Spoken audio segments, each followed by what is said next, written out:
kita ingin ke Komisi 9 DPR RI, pemirsa sudah bergabung bersama kami ada Pak Saleh Daulay. Pak Saleh, sebagai wakil rakyat, melihat soal adanya tuntutan para pekerja di Indonesia, nggak mau dicairin di usia 56 tahun. Kalau misalkan lagi di PHK atau lagi nggak kerja, ya bisa dong dicairin harusnya. Bagaimana wakil rakyat menjawab ini?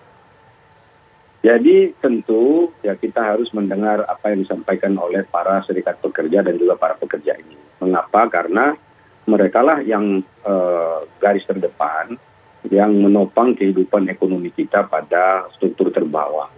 Dan karena itu di tengah pandemi seperti ini, mereka juga lah yang ekonominya saya kira perlu dibantu. Dan saat ini kan kita juga menyadari bahwa ada jutaan orang yang dirumahkan, ada yang di PHK dan seterusnya. Dan ini semua adalah tantangan bagi kita untuk mengatasi berbagai macam problem kehidupan mereka itu. Dan di antara mereka ini yang di PHK dan seterusnya itu kan tentu ingin melanjutkan kehidupan. Lalu cara melanjutkan kehidupan itu tentu bisa dengan cari pekerjaan baru. Kemudian kalau misalnya pekerjaan baru belum ada, ya mereka harus bertahan. Cara bertahan dan paling mudah untuk sementara ini adalah dengan mencairkan JHT yang mereka miliki ataupun yang disimpan oleh BPJS Ketenagakerjaan. Nah, dengan adanya aturan Ya, begini Pak, kemarin kita sempat berbincang juga dengan pihak dari Ketenagakerjaan, Kementerian Ketenagakerjaan mengatakan bahwa JHT itu ya harusnya memang idealnya untuk dicairkan ketika hari tua begitu. Tapi untuk mereka di PHK ada skema yang baru akan berlaku di akhir Februari ini, JKP. Bagaimana menurut Bapak? Apakah itu tidak bisa menggantikan? Jadi JKP itu ya jaminan kehilangan pekerjaan. Nah, sekarang ini persoalannya yang muncul itu adalah para pekerja kita ini sebetulnya tidak pernah menolak adanya jaminan kehilangan pekerjaan ini. Mereka juga setuju. Yang mereka soal itu adalah mengapa jaminan hari tua ini malah justru tidak boleh dicairkan di tengah situasi seperti ini.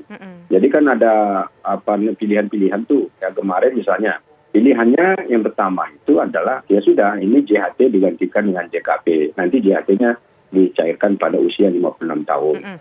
Kemudian ada pilihan yang disampaikan oleh para buruh, ya sudah kami tetap meminta agar JHT-nya boleh dicairkan sebulan setelah mereka di PHK misalnya. Nah, sebetulnya ada pilihan yang baik sebetulnya, yaitu apa?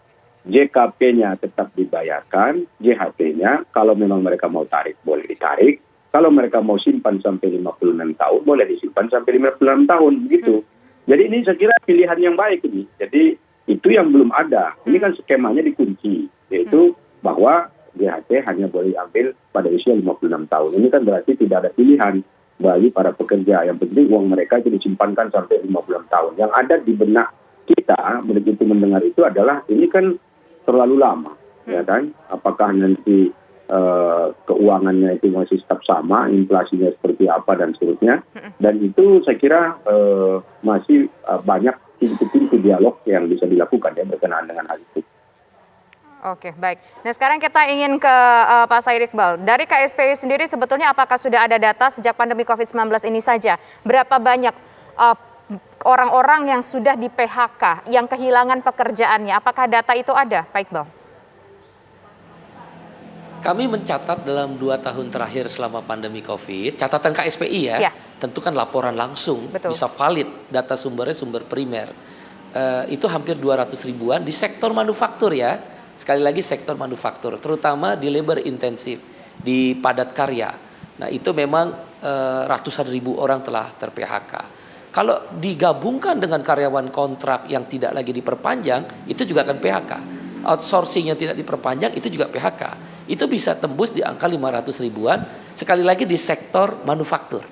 Tapi kan pemerintah mengumumkan termasuk sektor pariwisata dan sebagian UMKM tembus di angka 3,7 juta.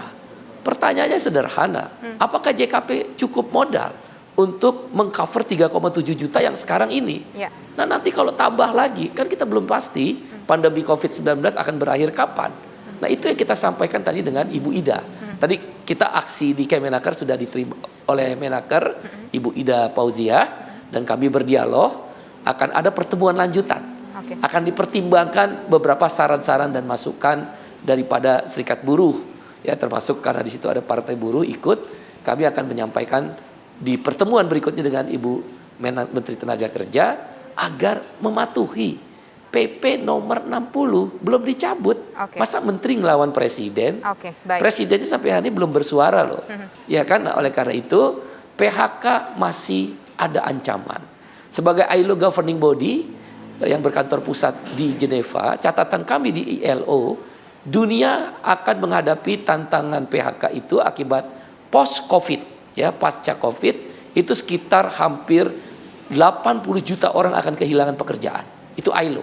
Nah, oleh karena itu Indonesia pun yang di mana jumlah tenaga kerjanya banyak sekali yang terdampak PHK, seperti tadi Pak Saleh bilang, sudahlah, ini masih COVID, masih pandemi, cabut aja Permenaker nomor 2 tahun 2022. Nanti kita diskusi kalau kondisi normal, pertumbuhan ekonomi udah masuk pada posisi 5% dan ancaman PHK sudah tidak ada lagi dan sudah benar-benar berjalan, 3% pertumbuhan ekonomi itu disumbang oleh batu bara dan kelapa sawit loh, bukan oleh manufaktur. Itu menunjukkan manufaktur masih lemah. Oleh karena itu segera cabut Permenaker nomor 2 tahun 2022. Kita nanti masih akan lanjutkan perbincangan. Akan melakukan itu. Baik, akan ditunggu follow up-nya seperti apa mungkin dari Menaker gitu ya. Tapi nanti kita masih akan lanjutkan perbincangan kita, pemirsa, masih mengenai pencairan JHT yang kabarnya baru boleh akan dicairkan nanti berdasarkan peraturan Menaker yang baru, yaitu di usia 56 tahun. Kami masih punya lanjutan dialog ini sesaat lagi.